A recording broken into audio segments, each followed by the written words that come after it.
Welcome back to my channel. If this is your first time, welcome to my channel. My name is Lawrence Hicks Wilson. I'm a singer, songwriter, and producer and actor. Welcome. I love music. I love creating music, and I love to collect albums. And today, the album of this day is yeah. Can y'all see that? I'm trying to get the angle right. Rhythm Nation. Let's get into it. Tell me, yeah. Tell me, are you ready? So tell me, are you ready for me? So tell me, are you ready? Tell me, are you ready? Listen. So, you know I have to get the vinyl, right? So the vinyl, this is probably a newer pressing of the vinyl. It's not the original pressing. This is why I love collecting records, because it's nothing like having multiple versions and knowing that there's like international version, there's a re-release version from 2021, or the original pressing has a song on there that had to be taken off, so there's a re-repress. So you find the original. But man, like this is really sweet. So let's talk about it. Any Janet Jackson fans out there? Calling all Janet fans, any Jackson fans, this is probably one of my favorite Janet. This is my favorite Janet Jackson album. Point blank, hands down. So let's get into it. Okay, the first track starts off with a legendary intro. I'll say this. This album was coming off right after her success with her Control album, which was produced by Jimmy Jam and Terry Lewis. This was her breakout album. And she gave us a string of hits like Control, of course, the title track, What Have You Done For Me Lately, and Let's Wait a While. So that kind of set the foundation for this album. And that album was more of a independent album, like a liberating album for self-independence. And this album was more for a like like like it was more for the world. Like I'm looking for the world. I'm looking for a word that categorized like coming together. Like this was more so like industrial type thing, an imperial type thing. This was like a instead of course she had her self independence, but now she wanted to let people know that they had their own independence, and like everything that they do in this world matters. So you have to be leery of like the role that you play in this world because of the children, because of a lot of stuff that goes on in this world. It was a stance, it was a statement. And it was also her first time kind of like liberating herself as far as a sensual woman. This was the first time we kind of seen her blossom into a feminine woman in a way. So it was pretty cool. The second track is Rhythm Nation, of course, the title track. Now, I love that video. That's probably a lot of people's favorite Janet Jackson videos. I feel like that video became the blueprint for a lot of videos period after that, especially when it came to like female artists or R&B artists that dance and have those kind of type beats. Like if you see anybody that's dancing in boots, it's like a black and white filter, or they're just dancing in boots and everything they got on is kind of dark. That was a tone that was set by a lot of stuff that was going on at that time in the late 80s and 90s and what she was doing. This album was released in 1989 and it blew up in 1990. You know what I mean? It carried her for a while. This was a staple when it came to Janet. By 93, people were still referencing this album as if this is who she was. She had already metamorphed into something different by that time, and people were still stuck on Rhythm Nation. So that's what you call an impact. With Rhythm Nation, the video, I remember being really young and watching a lot of VH1 documentaries and MTV documentaries, and they could not talk about Janet without going over this era. So that Rhythm Nation video, it's pretty dope. Check it out if you've never seen it. There's a longer short film type version of it, so check that version out first, and then check out the obviously music video edit version. She did a lot of short films like, you know, the Jacksons do, and to showcase what that theme as far as Rhythm Nation is really about. It's like, I believe it's like on coming together. Like we are a nation, like we are all one. If we come together, we all create like a high vibration, a rhythm. That's what it kind of gave me. I'm sure she explains it more on her promotional and press interviews, but that's for the Janet stands to kind of sort through. I'm a Janet fan, don't get me wrong, but we already know what kind of world it is over here. But again, if it wasn't for artists like this, Janet, I don't think we would have artists you know, like Aaliyah, like Brandy, because they were inspired by Jacksons and Whitney Houston and stuff like that. So that's where it's at. Um, Track number 3 is an interlude called TV, and it kind of showcases what was going on in the world as far as what was television feeding the people of every day. Like what would be on TV as you turned on TV at that time. Probably like a lot of violence, a lot of war, a lot of stuff that was going on at that time. No different from what's going on today, really. It's probably, you know, this is not that kind of channel, you know. But, you know, it was a very brave of her to take that stance, you know, and she was showing people I'm not just a pop artist. Like I have a, you know, I have self-integrity and I have, you know, values and, you know, morals and stuff like that. So going into State of the World, something incredible about this song, because even though it wasn't an official big like catapulting single off of this album when it came out, she went on tour later on and had a tour named after that song. So that's pretty dope that you can do that. I love the beat on that track. Very Jimmy Jam and Terry Lewis, and very revolutionary for what was going on at that time, you know, for it to be 1989 going into 1990. Like it was really a tone setter for this is the sound that we are going to basically go with for the top of the 90s. So it was very much so a tone setter. Another interlude called Race. Again, it's painting a picture of this is the issues that we are facing at this time, whether it's the same issues today. This is how it made, though that's how people felt about it at that time as well. Now, the next song after the interlude, Race, is one of my favorite songs off of this album, and it's called The Knowledge. I love this song, and I feel like besides of course, the obvious message and the lyric content, that is the most, that's the strongest part of this song. It's the beat. That's the second strongest part, because it was also informative, but it made you get up and move, and it made you feel good. You know what I mean? So I'm sure if there was any dancers at this time that was like kind of obsessed with coming up with their own choreography, or was in a dance group, I'm sure when you heard The Knowledge come on for the first time, you was like, wait a minute. You know what I'm saying? Because it just, you know, it's one of them songs, you know. I think Michael Jackson really liked The Knowledge too. And I believe Rhythm Nation was inspired by something, the dance was inspired by something Michael Jackson had come up with. So he was like, I should have did that. But he really appreciated his sister's work. Like, go ahead, sis. You know, I really like their relationship. Look at them. Look, look, that's me and my sister. Look, that's me and that's my sister. Look, okay, so interlude. Get the point? Good. Now let's dance. The next song, Miss You Much, another single off of this amazing LP. Amazing video, the choreography, from the style, the fashion, the theme, the hair and makeup. Janet, at this time, like in the 80s and going into the early 90s, Janet made her videos, like, it made me feel like I was in a fun house. You know what I mean? Like at a cool circus or something. But yeah, but I really love Miss You Much. That's a really, really great single off of there. Let me know what's y'all favorite song off of this album and your favorite tracks. Tell me what is your most kindred memory when it comes to this amazing LP. Of course, she has pictures of herself in here. I think this is like the only picture that she had, if I'm not mistaken. If you open this LP, there's lyrics, and there's also you know, notes on who wrote what, who produced what. Pretty cool stuff in here, man. Like, there's nothing like actually having it. And then the vinyl is very clean. I try to be very careful with the wax, you know what I'm saying? It's not, you know, not too bad, not too bad. I wonder what the original one really looked like, you know what I mean? I want to get it to compare. The iconic album. All right, next song is an interlude called Come Back. And then you go right into the Love Will Never Do song, which is one of the videos that kind of started the more feminine Janet. It's a really nice video. I love the Speedia filter over it. I love the sex appeal she exuded in that video. It was classy yet very feminine and strong like that. From the updo to the crop top to the jeans, it made me want to go dance in the desert with no shirt on. Now, I don't have a nice body like that model in the video yet. I forget his name. Like, he's I know his name's on the tip of my dome, but he was an amazing model. He was very popular at that time. iconic model.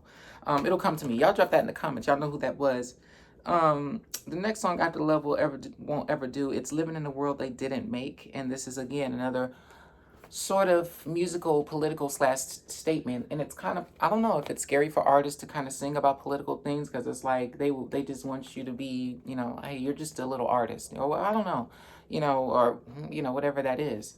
So, again, it's very brave of Janet to speak on what is going on with the world and how it impacts the children, because it's really important, you know, because those are the, you know, when you it's just, you have to realize they're watching, you know, that's the big picture. They're watching and they're looking for a way to do things. So they watch people that's coming before them, where it's just their big brother, you know, or their uncles, their dads, you know, their moms. Are looking at everybody that's before them. So that song is a very nice song. I really like the sound of the production. It reminds me of a classic '80s ballad, but it's more. It's not really a ballad. It's more so like a serious song, if you will. But it's not one of those I'm crying and my heart's broken. It's not that. Um, the next song is All Right. This is probably one of the coolest, most upbeat videos that came with this album, besides the following track. But All Right, I say that because of the Cab Calloway cameo. I believe that's the real Cab Calloway, but the homage to Cab Calloway. If you don't know who that is, look him up. I believe, if don't get me wrong, but look, I believe he was a singer and a dancer, and did movies as well. But he really paved the way for a lot of artists, and a lot of people looked up to him and still look up to him. So thank you, Cab Calloway. And the next song after that, it's an interlude. Hey baby, look, where the Janet fans at? Hey baby, don't you just love a good Janet interlude when she acts silly? You can get like a glimpse of her personality. So sweet, right? So going after that interlude is Escapade, which is another fun video. Like, it made you feel like you were in a circus with Janet. Like, I got to get my peanuts, my popcorn, and I'm going. Where's my candy apple? We are going on Escapade. Very fun song, very fun video. I love the way Janet looked, the makeup. Something about 80s hair and 80s makeup when it comes to males, because even the way Michael Jackson looked at that time and other artists, it was pretty interesting. You know what I mean? The next song after that, I really, it's an interlude. Ain't no acid in this house. Don't y'all love that? So it was one of those little shout outs to say no to drugs, kids type thing. So, because I think at that time she was talking about, you know, kids that really struggle in the street, and, you know, they may not have nowhere to go, or they get into the wrong things, and, you know, things can, you know, transpire, you know, stuff like that. They can get into the wrong things, you know. I think that's what the calling out was. The calling out, that was the point of all of this, you know, Rhythm Nation 1814. We got to come together and save the children. You know what I mean? That's what it was about. Look, here's that gorgeous picture in the CD version. That's why I love having multiple versions, because like it's pretty cool that they made it look different. And there's more pictures of her in the actual CD. Like there's this one, the Miss You Much single cover shot. I believe that's what that was. Look, 80s hair, 80s makeup. I just loved it. I love how sophisticated they looked. I mean, I love good shoulder pads. And what was it with Keys when it came to the Jacksons? They love Keys, don't they? Randy, Janet. Then you got that shot of her with the Black Panther. And that resembles the song Black Cat, the next song I was going to talk about. Again, talking about, you know, maybe a teenager that is struggling with something, and he's, you know, gone to the streets to fend for something that's a void in him. So, it's a very powerful song and empowering, you know what I mean? You know, and you know, don't be afraid to, you know what I mean? It's like things will catch up to you, so don't get into nothing too bad, because, you know, your life is precious, basically. Yeah, that's what that song was given. Now, the next song on this album is probably my favorite, and it is my favorite song on this album. And it's called Lonely. It's such an innocent song. It reminds me of like friendship, that innocent cry for like, if you ever need a friend, I'll be your friend. Like, cause some people just need like and I mean it in a more pure and innocent way, because you know people will prey on you and act like they're your friend, and they just want to take advantage or suck up your energy and all that kind of stuff. But I mean, you know, people that just I just want to make sure you're having a good day. Are you smiling? Like, are you okay? And just things like that. Like, I think that song was just about someone that felt alone and that needed someone in need. You know, they were in need at the time. And Janet was just like, you know, call on me, I'll be there. One of those "I'll be there" songs. I love it. And the production wasn't corny or cheesy. Like, it sounded like one of them Teddy Riley ballads. Like, that song "Lonely" inspired me to produce my "Do You Like Me" pop and remix version, you know. I took the liberty on creating the remix because I just heard a certain version in my head that I felt like only I could, uh, you know, express rather. So expressing those ideals that I had with my own songs came from listening to songs like Janet Jackson, "Lonely." You know what I mean? So it's a gorgeous song, and yeah. Anytime you feel the need, call me when you're lonely. I love the little layers and the harmonies that they put in the song. Call me, call me, call me. Gorgeous song. The next song after that is "Come Back to Me." What a perfect follow up for a song like "Lonely." You know what I mean? And it's a song about not just your friendship, it's about probably a lover that, you know, they had, you know, love and difference going on between them, and they probably missed each other and they wanted to, like, you know, have a resolution between them and maybe come back to one another. That's basically what Janet wanted in the song, and it's another one of those beautiful songs. And I remember hearing it a lot, you know, on the radio, like even like in like as far as like just a couple of years ago, and like maybe 5 years ago too. Hearing it on the radio, you know, it's when your song is like from a certain time and they can still play it at any time, man. You know, it ain't like the 80s was from the 12s, you know. That it was pretty prestige for the 80s. So the next song, well, there's a video to "Come Back to Me" as well. So if you didn't know, check that out. It's giving me the vibes of "Come Back to Me" is the follow up to "Let's Wait a While." Like, if you watch the "Let's Wait a While" music video and you watch the "Come Back to Me" music video, it's almost like this is the B-side of that. So I like how consistent they were with her themes and concepts. I don't know if that was intentional, but you know, even though this album had a completely different theme from Control, it's always pretty cool that artists, and it's good, and it's probably wise that an artist stays consistent with their own original lineup. That's why they say, like, you are your own competition. So if you come out with a certain style starting off with, you probably want to think of what would be the perfect chaser, you know, the perfect follow up that would complement what I was talking about on the first album. So I really, really, really like that. And then "Someday Is Tonight." Again, since there was a video to "Come Back to Me," "Someday Is Tonight" wasn't a single, but if you, that's what albums are for. It's a concept. It's a mood. It's a theme. It's a show. It's a movie. It's everything. Because when that's when I'm just streaming somebody's album, that's why it's like not as interesting. Like, streaming is for accessibility, and there's nothing wrong with that. You can stream and have physical records. But for me, when I have physical records, I feel like I'm inside of the album.